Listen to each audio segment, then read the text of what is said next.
tutorial today. My name is Shaylin and this is a progress video to show some of the recent projects that I have finished and that I'm still working on, just where I'm at in those stages. I've been using that Quilt Queue graphic organizer that I shared in my last video, and it's been working well, getting some of those smaller projects crossed off the list and building up that momentum to take on the longer projects. So I'm going to share what some of those are and also where I'm at in my checkoff list here. So with that being said, I'm going to show you my more recent truck of the month. The last one I shared was from November.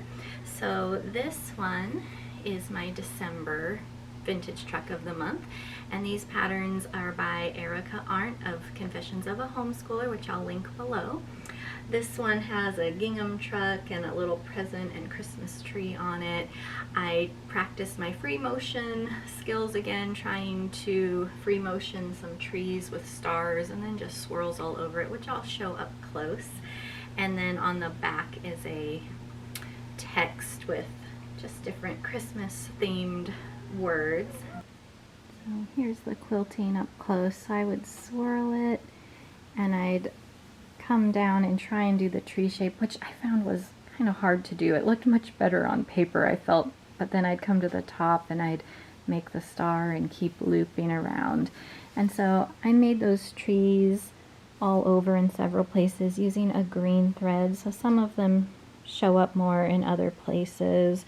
In the truck they don't show up as much. There's this really cute Pixie Noel fabric left over from the pillowcases I made the girls. I put her in the window. But I really like the colors in this one.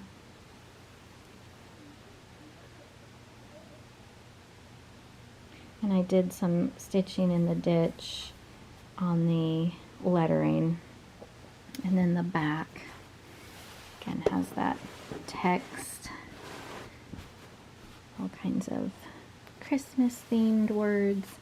And I like this black and white stripe binding.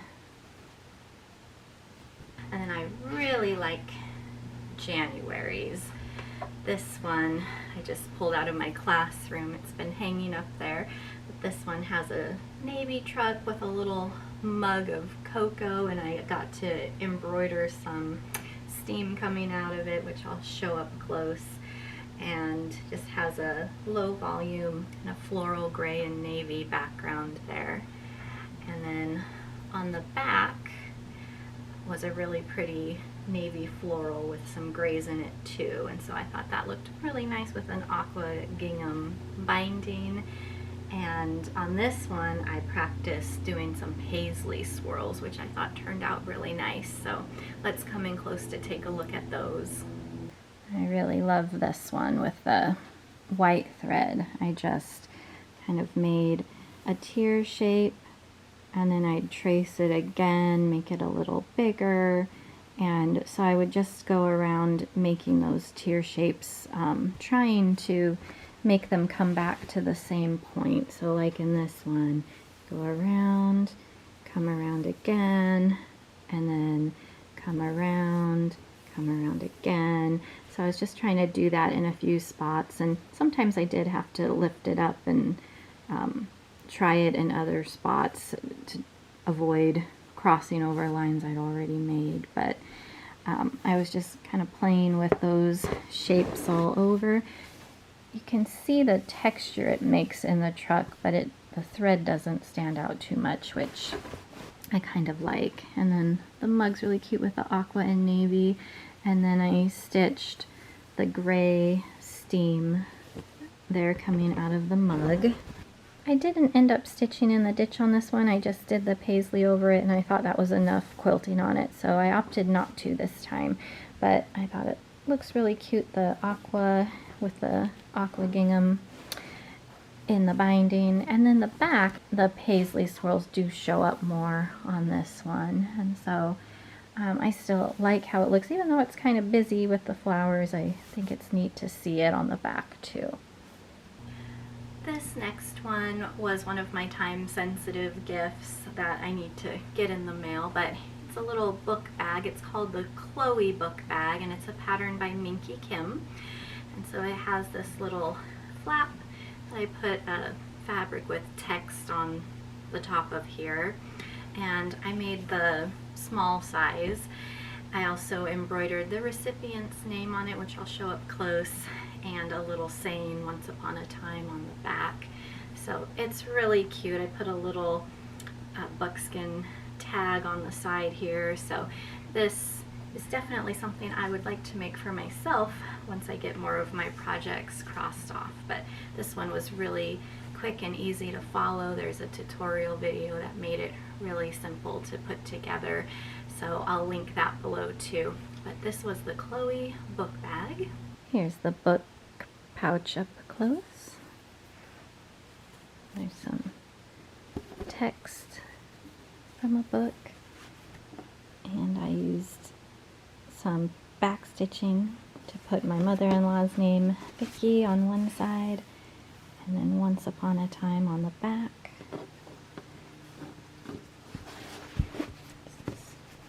Soft little tag.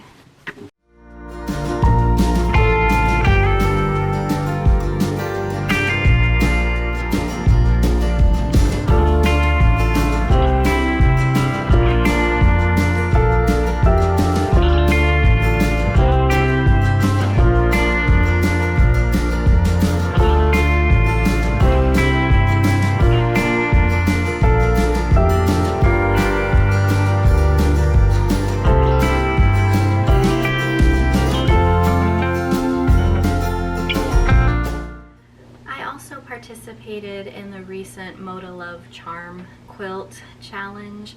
This one, it could, I guess, be considered a quilt along, which I was saying I'm not going to join anymore, but it was a really fast one, just made with a single charm pack. I was able to complete it in 2 days, and I just really wanted to participate in it because I have a bunch of charm packs, and I thought this would be a great one to use, one that maybe I don't have a lot of matching fabric with, that it won't coordinate as well with. So I ended up using, it's not a Moda fabric, it's a Riley Blake Designs fabric, and it's called, let me make sure I get it right, Harry and Alice Go to the Sea. It's a penny rose fabric, and so it's very kind of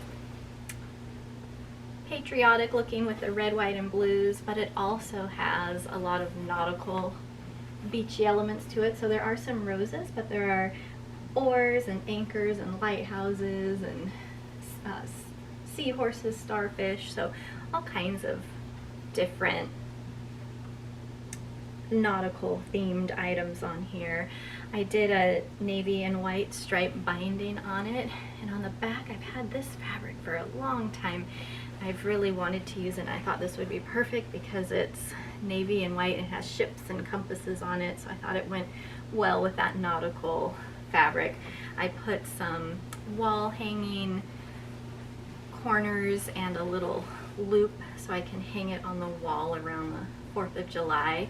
And then this one I practiced some different free motion patterns on. I did some swirls, and then I also did some ripples along the outside using a white thread. So it shows up a little bit, not from a distance so much, but up close. You can see it on the darker fabrics, and then you can't see it at all on the back. But I used the coloring sheet that came with it, and this is a free pattern to kind of do my color placement and just try out some different free motion design ideas to figure out what I liked, and just tried it. And yeah, I'm getting more confident with the free motion between the truck of the months and these smaller wall hangings. They really are a nice way to not feel like you're gonna mess up your quilt if you don't get it right, and they blend in so well. I feel like it's hard to mess up. I'm believing that more now as I'm doing more of these. So I would encourage giving free motion quilting a try on your machine if you haven't, just with something small. I know big, queen size quilts and things, that's a whole nother beast, and I would still save those for the long arm personally, but these ones are nice and fun to do. They come together quickly. So we've got swirls in there, little spirals, kind of like billowing wind. And then up toward the tops, try to do the ribbon stripe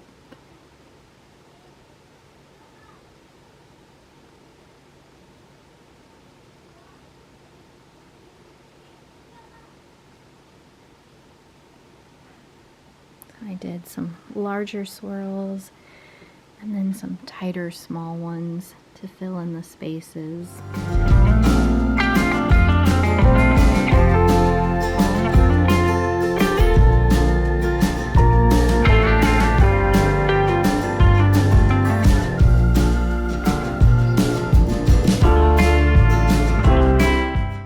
This next project just snuck in amongst the others because my girls really wanted to make them.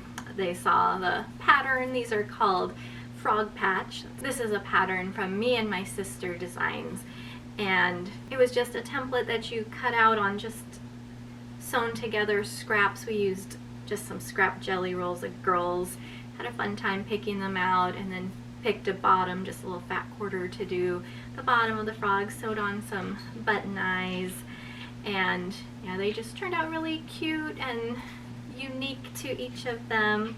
They're filled with poly pellets, so they feel really nice and weighted, so really fun to make. I used some pinking shears to give them a nice little trim here, so I'll show you these up close, but just a fun, really quick project to do. Here are the little frogs up close. You see this fun puppy fabric on the bottom and the little pinked edges. Quite the mix of fabrics there. This one my daughter used her own stash. She loves the bright fabrics. A lot of the Cape facet fabrics I'm noticing she's drawn to. Very cheery. They've got their little beads that give them a good weight. They're posable. You can sit up, slouch.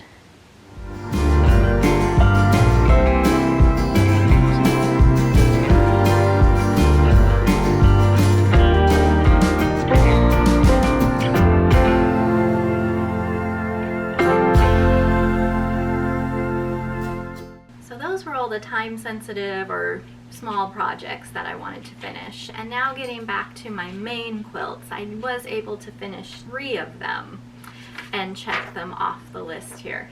So let me go grab the first one. All right, so this first one is a huge kind of queen size quilt, and so I can't hold it up here. I'll have to show a picture of the whole thing, but this was the Jelly Snowflake, which I made last year and had quilted over a year ago. It was 2021, and it's been quilted for over a year. I just needed to do the binding. So I had, if you've seen the Jelly Snowflake, you may notice this border is a little different than in the original pattern. This border came from Laundry Basket Quilts blog post, and so I just added a kind of sawtooth star border using charm packs, but I added the red and white striped binding on this one, and then has a cute small little dainty floral print on the back.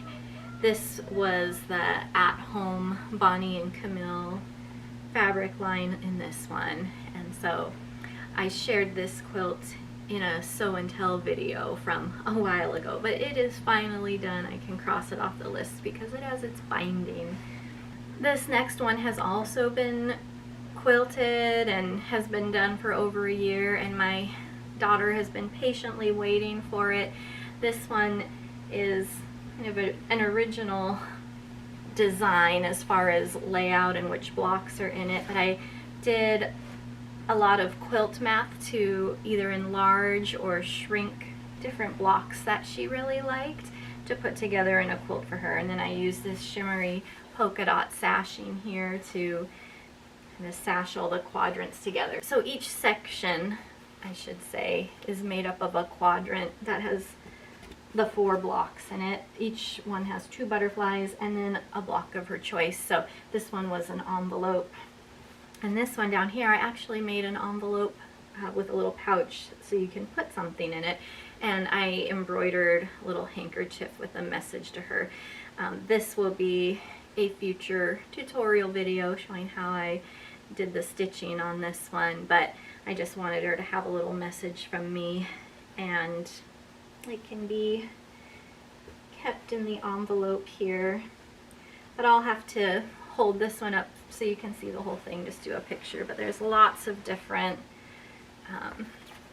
blocks in this one. This was in the same Sew and Tell video as the Jelly Roll Snowflake quilts that I just showed. But yeah, there's hearts, there's different tulips, and just pretty blocks. I just let her pick what kind of blocks she liked. Just told her to pick out a few, and I incorporated them into this quilt using that Glam Girl fabric. So the binding is finally on this one. There's dresses and a little floral binding on there with the black background. And last but not least, I finished the top and the pieced backing for Fat Quarter Shop's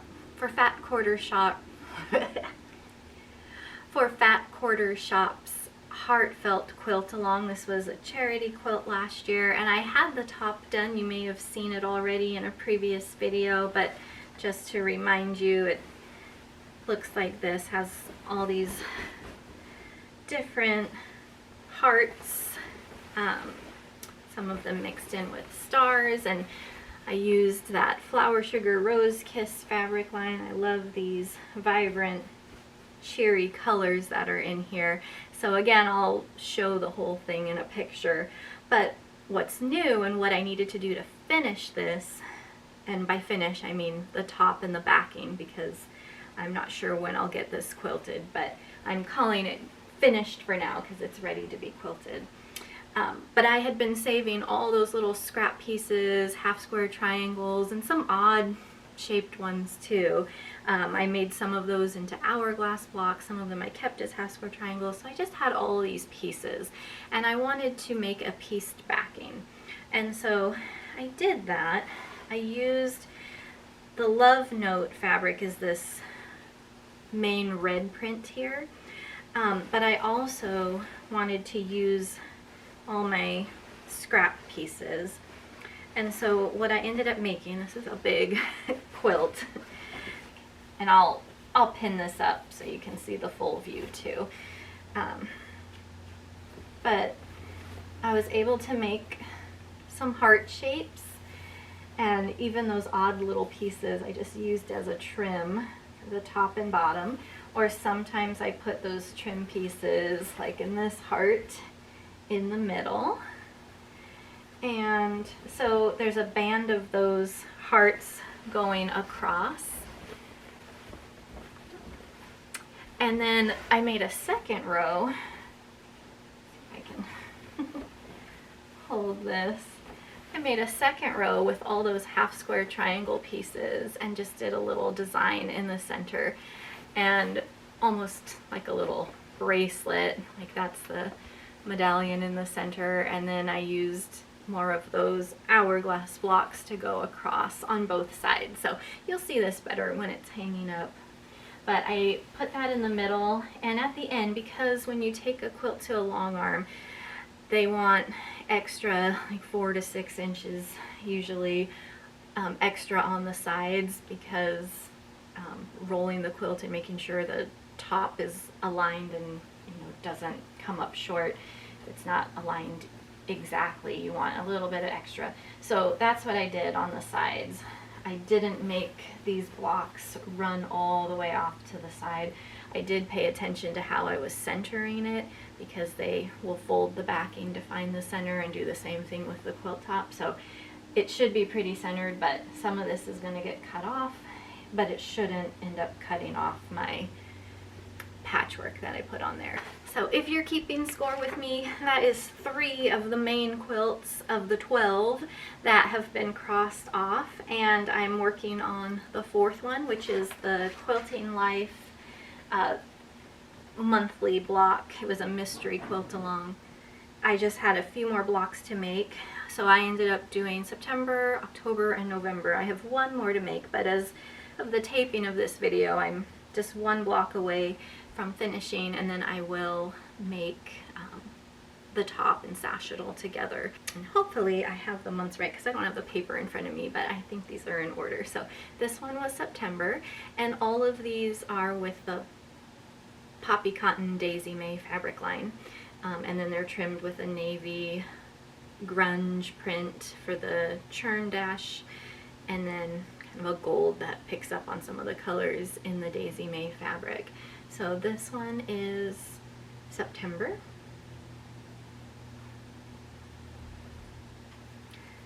And October.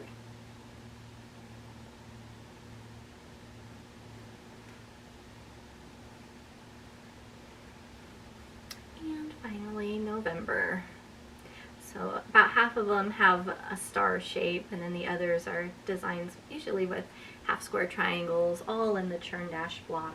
So I'm really close to finishing that one. I'm not doing anything special for the backing, so once I get December's block made, the setting is pretty simple, and I just need to cut the backing piece to size and just store that away until I'm ready to get it quilted, and that will be another one marked off the list. So far, even with some of these smaller projects interspersed in between, I feel like I'm accomplishing things, getting things checked off, and I feel like I'll be on track to get most of these done this year. Keeping in mind that the ones earlier on the list should be quicker to do, but it feels good to get them marked off and make some progress. So hopefully you were able to pick that sheet up from my website. I'll link it below if you didn't and you're interested in getting that organization sheet to help you prioritize your quickest to longest quilting projects.